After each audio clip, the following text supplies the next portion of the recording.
Halo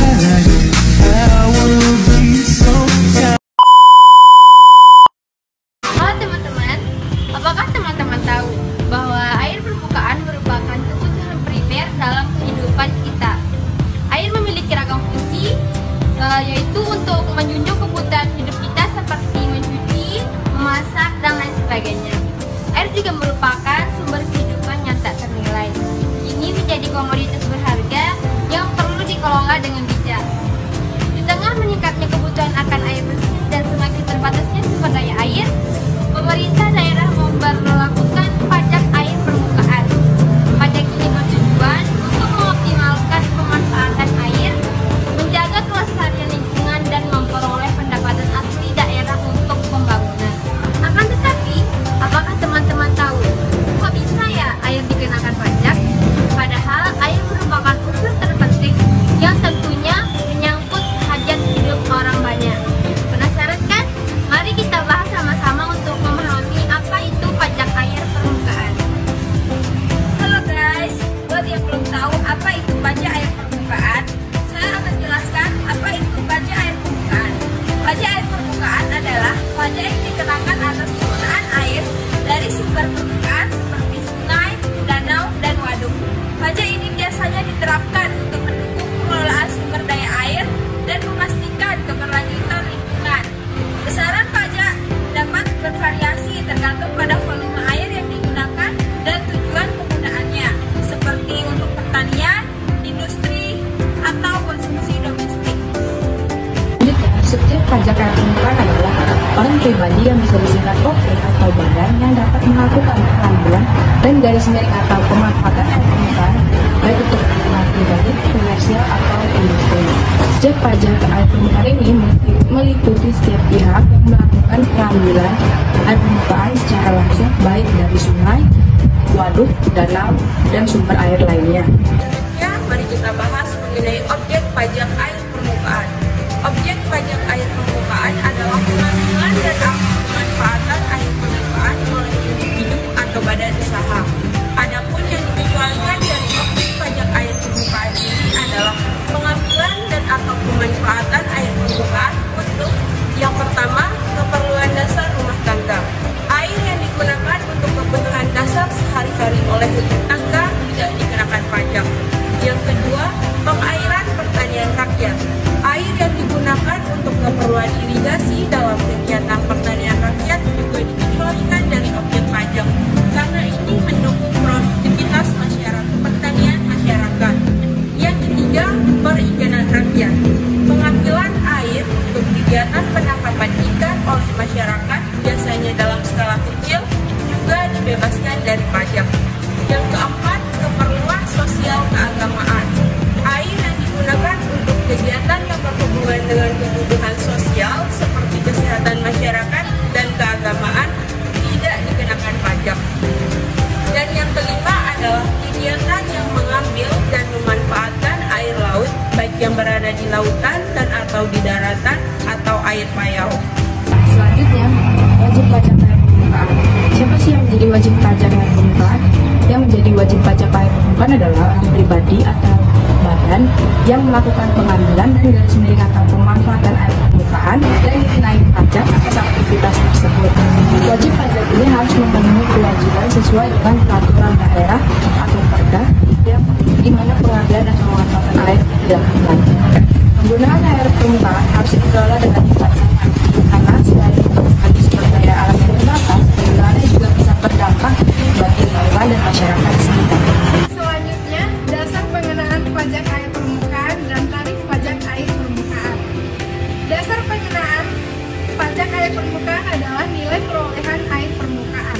Nilai perolehan air permukaan dinyatakan dalam rupiah yang dihitung dengan mempertimbangkan seluruh atau sebagian faktor-faktor sebagai berikut. Pertama, jenis sumber air. 2.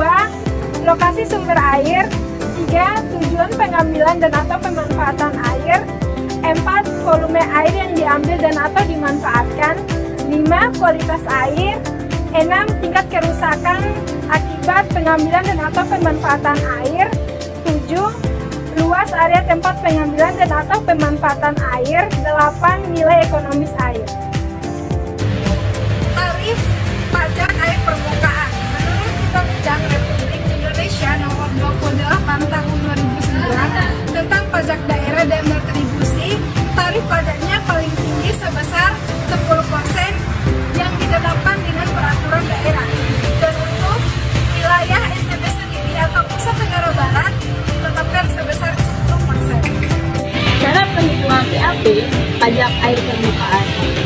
Berdasarkan pokok PAP yang terhitung, dihitung dengan cara mengalihkan tarif dasar pengenaan pajak dikali dengan nilai perolehan air dikali dengan volume air. Secara umumnya, perhitungan PAP sesuai rumusnya, yaitu pajak terutang sama dengan tarif dasar pajak dikali nilai perolehan air dikali volume air.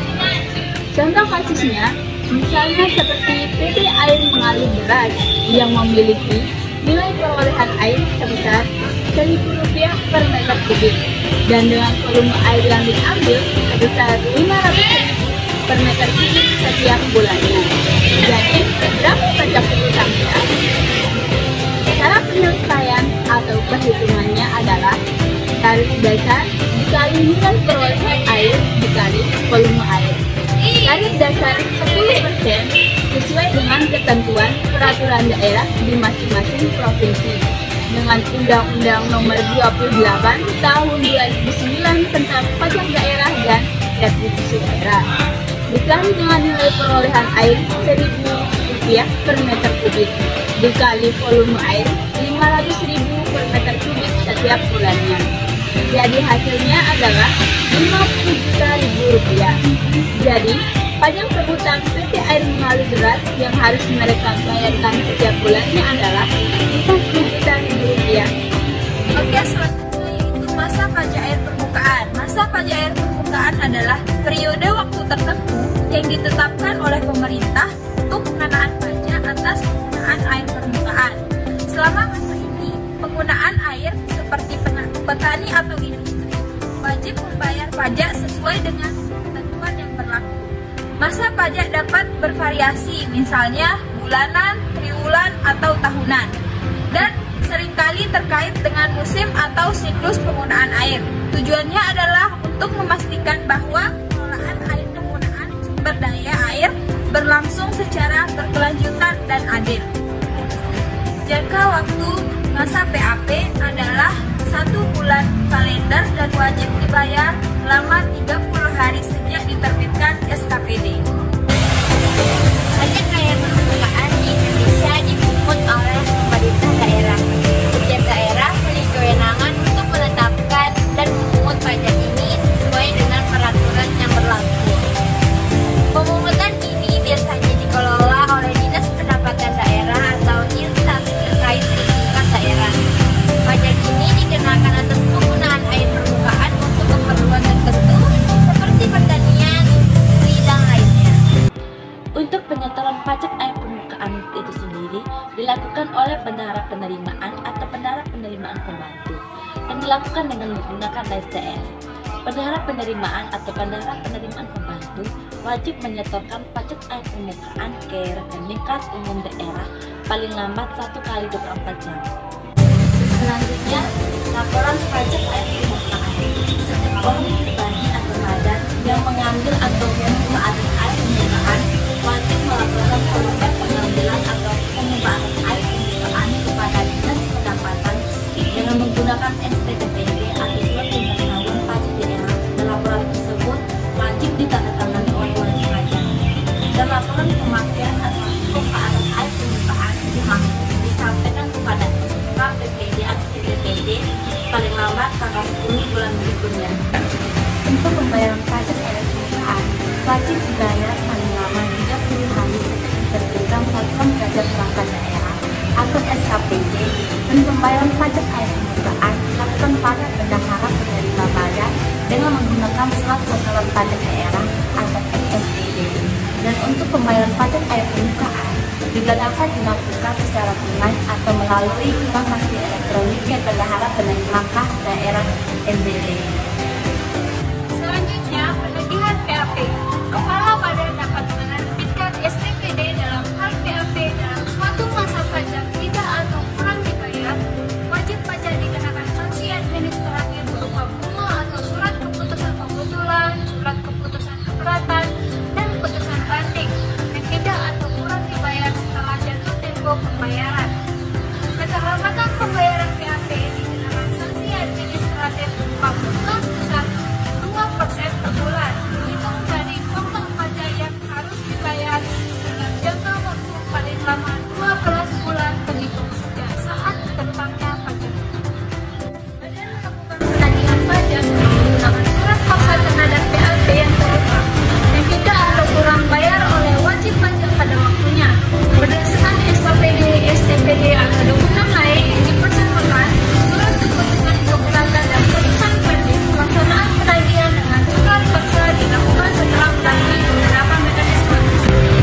adalah yang pertama, mendorong efisiensi pengelolaan air.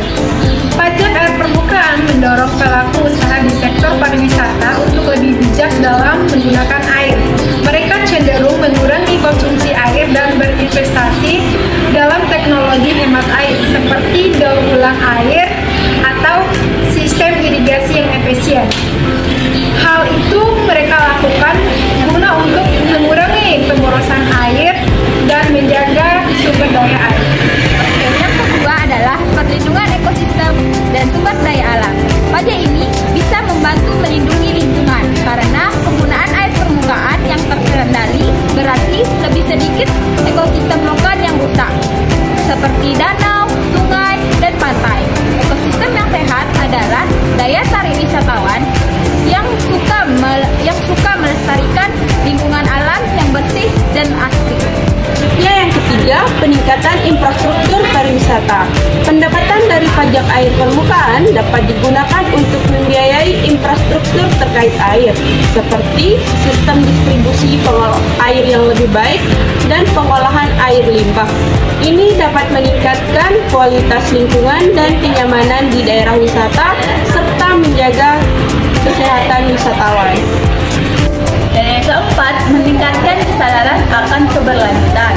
Dengan adanya pajak air, bisnis di sektor pariwisata akan lebih sadar terhadap isu keberlanjutan.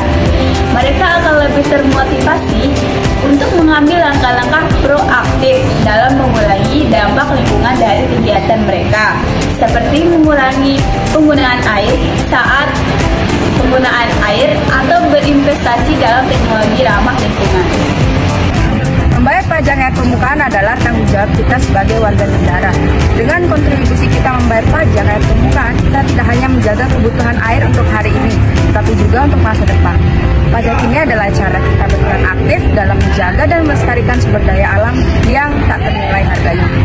Mari kita bersama-sama menjaga kelestarian air permukaan demi keberlanjutan alam dan kesejahteraan kita semua. Bayar pajak air permukaan untuk masa depan yang lebih baik.